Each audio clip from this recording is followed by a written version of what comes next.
আসসালামু আলাইকুম। Coder 7 IT ইনস্টিটিউটের পক্ষ থেকে আপনাদের সকলকে স্বাগত জানাচ্ছি। আমি মোহাম্মদ ফরাদ হোসেন আপনাদের সাথে আছি। আজকে একটা গুরুত্বপূর্ণ ব্যাপার নিয়ে কথা বলবো। এই যে আপনারা দেখতে পাচ্ছেন এটা আমার একটা স্টুডেন্টের অ্যাকাউন্টস। এই অ্যাকাউন্টে দেখতে পাচ্ছেন গুগল অ্যাডের মাধ্যমে সে আলহামদুলিল্লাহ ভালোই করছে। তো যেই ব্যাপারটা নিয়ে এবং গত কয়েকদিন আগে আমার পেজে আমি একটা পোস্ট দিয়েছিলাম। আরেকটা স্টুডেন্ট উনি $177 ইনকাম করেছিল শুধুমাত্র $10 স্পেন্ড করে। তবে তারপরে আরও অনেক খরচ হচ্ছে। এখনো পর্যন্ত কোনো সেল আসে নাই। এটার কারণটা কি? কারণটা হচ্ছে আমরা এখন অপটিমাইজ করিনি। অপটিমাইজ করা ছাড়াই শুধুমাত্র $177 ইনকাম হয়েছে। অপটিমাইজ করলে এবং স্কেলিং করলে এই সেলসটা বাড়বে ইনশাল্লাহ। তো যেই ব্যাপারটা নিয়ে কথা বলবো সেটা হচ্ছে মূলত এই আর্নিংটা যখন সে করতে যাচ্ছে বা সে যখন গুগল অ্যাড সেট আপ করলো, গুগল অ্যাডের একটা ফাংশনালিটি আছে সেটা হচ্ছে ল্যান্ডিং পেজেস বলে। আপনারা দেখবেন গুগল অ্যাডে গেলে ল্যান্ডিং পেজেস, ওই ল্যান্ডিং পেজে যাওয়ার পরে সে একটা ইউআরএল ফলো করলো। তার ইউআরএল এর মধ্যে এই জিনিসটা দেখা যাচ্ছে, অর্থাৎ লিঙ্কের মধ্যে এই ইগনোর জিনিসটা দেখা যাচ্ছে, অথচ তার মেইন ইউআরএল বা লিঙ্ক ছিল হচ্ছে এইটা। এখান থেকে তার মূল ল্যান্ডিং পেজ হচ্ছে এতটুকু পর্যন্ত হচ্ছে তার মূল ল্যান্ডিং পেজ। তাহলে পরের অংশটা কি? এটা কিছুই না, শুধুমাত্র ট্র্যাকিং সফটওয়্যারের ট্র্যাকিং প্যারামিটার এবং টোকেন ছাড়া কিছুই না। তো এখন প্রশ্ন আসতে পারে, আমরা এতটুকু পর্যন্ত কাহিনী বুঝলাম, আর এতটুকু পর্যন্ত হচ্ছে ল্যান্ডিং পেজ, আর এতটুকু পর্যন্ত হচ্ছে আপনার ট্র্যাকিং টেমপ্লেট বলে এটাকে। তাহলে মাঝখান দিয়ে এই জিনিসটা কোত্থেকে আসলো? আমরা এতটুকের কাহিনী বুঝলাম, কিন্তু কাহিনী বুঝতে পারলাম না এটা এটা কোত্থেকে আসলো, এটা নিয়ে সে কনফিউজড। এটা মূল ব্যাপারটা কি সেটা বোঝার আগে এটা কোত্থেকে আসলো এবং এটাতে যখন যাচ্ছে, এই লিঙ্কে গেলে ঠিকই কাজ হচ্ছে, বাট এই লিঙ্কে গেলে তখন একটা ইরর পেজ চলে আসছে বা মূল পেজে যাচ্ছে না। এখন কাস্টমার কি যখন ক্লিক দিবে গুগল অ্যাডে তখন কি এই ইরর পেজে যাবে নাকি এখানে যাবে? সেটা বোঝার আগে আমরা কিছু ব্যাপার বুঝি আগে। আমরা বুঝবো প্রথমে প্রত্যেকটা লিঙ্কে বা ইউআরএলে এই জিনিসটা হচ্ছে আপনার কি কোয়েশ্চন মার্ক। এই যে আমি এখানে লিখে দিয়েছি, এই সাইনটা হচ্ছে কোয়েশ্চন মার্ক। আমি একটু ইয়া করে দেখাচ্ছি, এটা হচ্ছে কোয়েশ্চন মার্ক। এই জিনিসটাকে বলা হয়, অর্থাৎ এক্সট্রা ইনফরমেশন, এটাকে বলা হয় হচ্ছে আপনার কি প্যারামিটার অথবা কি। এটা হচ্ছে প্যারামিটার অথবা কি। এই যে এটা হচ্ছে প্যারামিটার বা কি। আর এটা তো বুঝতেই পারছেন এটা ইকুয়াল সাইন। তাহলে পরের অংশটা কি? পরের অংশটা হচ্ছে আপনার টোকেন অথবা হচ্ছে ভ্যালু। এটা হচ্ছে টোকেন বলে অথবা হচ্ছে এটাকে ভ্যালু বলে। তো এরপরে হচ্ছে যেটা থাকে সেটা হচ্ছে কি এই যে এই সাইনটা। এভাবে আপনি একাধিক একাধিক একের অধিক কি এবং টোকেনকে অথবা ভ্যালু অথবা হচ্ছে আপনার প্যারামিটারকে অ্যাড করার জন্য ইউজ করা হয় অ্যাম্পারস্যান্ড। এই যে অ্যাম্পারস্যান্ড বলে এটাকে। তাহলে আমরা বুঝলাম এতটুকু পর্যন্ত হচ্ছে আমার আমার মূল ল্যান্ডিং পেজ, মূল ইউআরএল যেটাকে আমি ইউজ করব। তাহলে পরের অংশ এটা হচ্ছে কোয়েশ্চন মার্ক, এটা হচ্ছে আমার আর আপনার প্যারামিটার অথবা হচ্ছে আপনার কি, আর এটা হচ্ছে আপনার টোকেন বা ভ্যালু। এটা হচ্ছে অ্যাম্পারস্যান্ড যুক্ত করার জন্য, দুইটা একের অধিক আপনার ভ্যালু প্যারামিটারকে যোগ করার জন্য এটা হয়। আচ্ছা, আমরা এতটুকু পর্যন্ত বুঝতে পারলাম।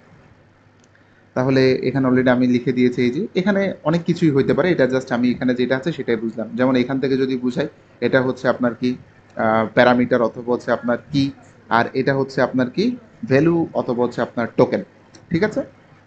এটা হচ্ছে ডাইনামিক্যালি ভ্যালুটা বসে যখন আপনি এভাবে দুইটা এই এই জিনিস দুইটা যখন অ্যাড করে দিবেন, তখন এটা ডাইনামিক্যালি অ্যাড হবে অটোমেটিক। ধরেন আপনি ট্র্যাক করতে চাচ্ছেন কোন ক্যাম্পেইনটা থেকে সেল আসছে, কোন অ্যাড গ্রুপ থেকে সেল আসছে, এটা অটোমেটিক্যালি বসে যাবে। ঠিক আছে?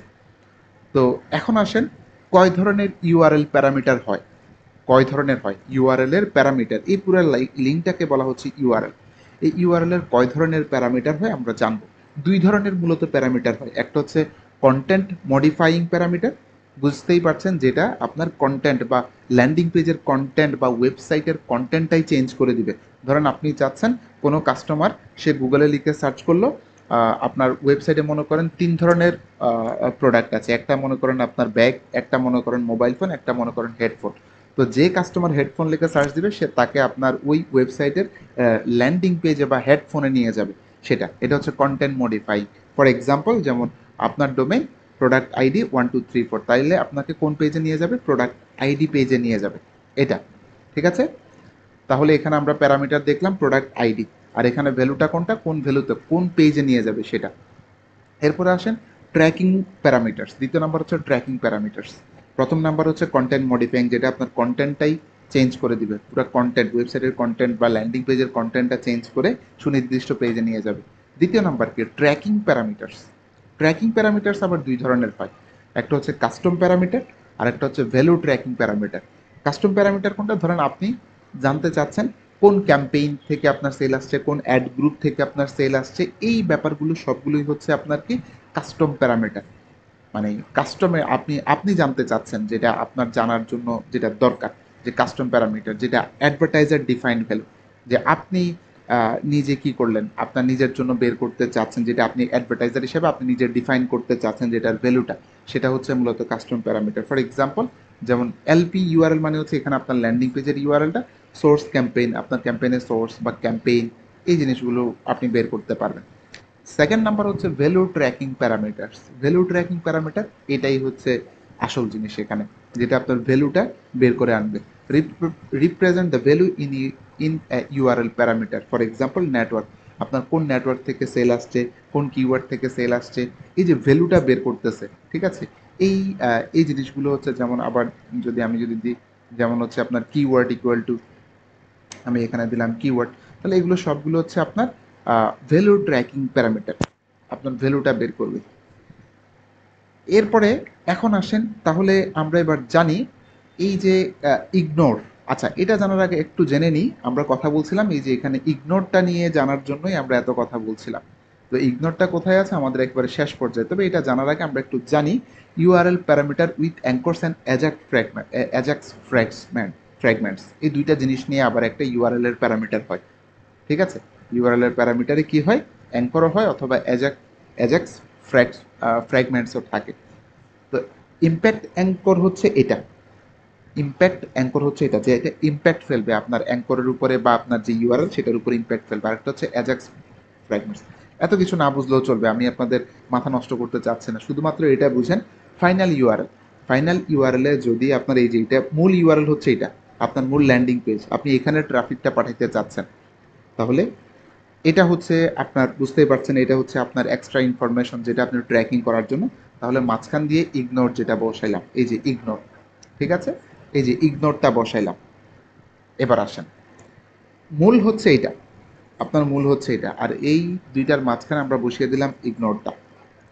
Ignore helps reduce crawl load. এই যে আপনার ওয়েবসাইটে যখন আপনি গুগল অ্যাড রান করেন, অনেকগুলো ক্রাউলার আসতে থাকে, গুগল অ্যাডের বা বিং অ্যাডের ক্রাউলার আসতে থাকে। ওদের কারণে আপনার ওয়েবসাইটের পেজটা লোড হইতে সময় নিয়ে নেয়, বা তাদের জন্য আপনার ওয়েবসাইটটা ইজিলি লোড হয়, আবার দেখা যাচ্ছে কাস্টমারদের জন্য অনেক সময় স্লো হয়ে যায়। এই যখন আপনার এটা ইউজ করা হয়, ইগনোর জিনিসটা যখন ইউজ করা হয়, তখন আপনার আহ, সময়টা কমে যায়, অর্থাৎ ইজিলি কি হয়, লোড হয় পেজটা, আপনার আর প্রবলেম হয় না, ঠিক আছে। তো এই জন্য হচ্ছে মূলত আপনার কাস্টমারের জন্য এটা প্রবলেম হয় না, মানে কাস্টমার এইটা থাকলেও আপনার পেজে কখনো প্রবলেম হবে না। সো ভয় পাওয়ার কোনো কারণ নেই যে আপনার ল্যান্ডিং পেজে বা আপনার ইউআরএলে যদি এটা চলেও আসে, এই ক্ষেত্রে আপনার ঘাবড়ানোর বা ভয় পাওয়ার কোনো কারণ নেই। এটা মূলত আপনার ক্রাউলের লোডিং টাইমটা কমানোর জন্য মূলত এটা গুগল ইউজ করে থাকে। যেমন এই যে এখানে আপনি দেখতে পাচ্ছেন, এটা শুধুমাত্র আপনার ট্র্যাকিং ইনফরমেশনটাকে, অর্থাৎ আপনি যখন ট্র্যাকিং ইনফরমেশনটা ইউজ করতেছেন, তখন এই যে এখানে আপনার যে ক্রাউলারের ক্রাউলিংটা কমানোর জন্য এই ব্যাপারটা মূলত ইউজ করা হয়। তো আশা করি ব্যাপারটা বুঝাইতে পারলাম। সো এটা নিয়ে ভয় পাওয়ার কোনো কারণ নাই। আপনার ল্যান্ডিং পেজ যদি এটা চলেও আসে এবং ইরোর পেজে যদি চলেও আসে, সমস্যা নাই। এটা মূলত আপনার ক্রাউলারের জন্য ইউজ করা হয়েছে। আপনার ট্রাফিক বা ভিজিটররা মূলত এই পেজটা দেখবে না। সো আমি এই রিলেটেড আরও যেই লিঙ্কগুলো আছে সেগুলো আমি এই ভিডিওর নিচে অ্যাড করে দিব। আপনার এখান থেকে যে যেমন দেখেন ফাইনাল ইউআরএলে শুধুমাত্র এই একটা প্যারামিটার ইউজ করা যায়, অন্য কোনো কিছু ইউজ করা যায় না। অন্য কোনো কিছু ইউজ করলে কিন্তু কাজ করবে না, শুধু আপনার ফাইনাল ইউআরএলে এই একটা জিনিস ইউজ করতে পারবেন। এই যে যেমন দেখেন এখানে বলে দেওয়া হচ্ছে, ইফ ইউর ফাইনাল ইউআরএল, এই যে যদি এটা হয়, and tracking info following the question মার্কের পরে যেটা থাকবে সেটা হচ্ছে আপনার ট্র্যাকিং এর জন্য মূলত, ঠিক আছে। কোয়েশ্চেন মার্কের পরে যেটা থাকে এটা হচ্ছে ট্র্যাকিং এর জন্য।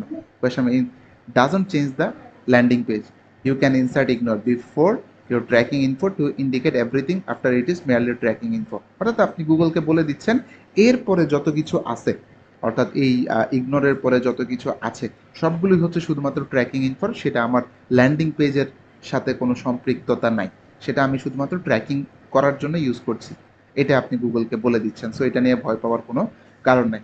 আশা করি আমি ব্যাপারটা ক্লিয়ার করতে পারলাম। সো এই আর কি। যদি কোনো কোয়েশ্চন থাকে এই বিষয়ে সেটা জানাবেন, ইনশাল্লাহ আমি চেষ্টা করবো আনসার দেওয়ার জন্য। সবাই কাজ করেন, ইনশাল্লাহ আশা করি ভালো রেজাল্ট আসবে। সো ধন্যবাদ, সবাই ভালো থাকবেন, আসসালামু আলাইকুম।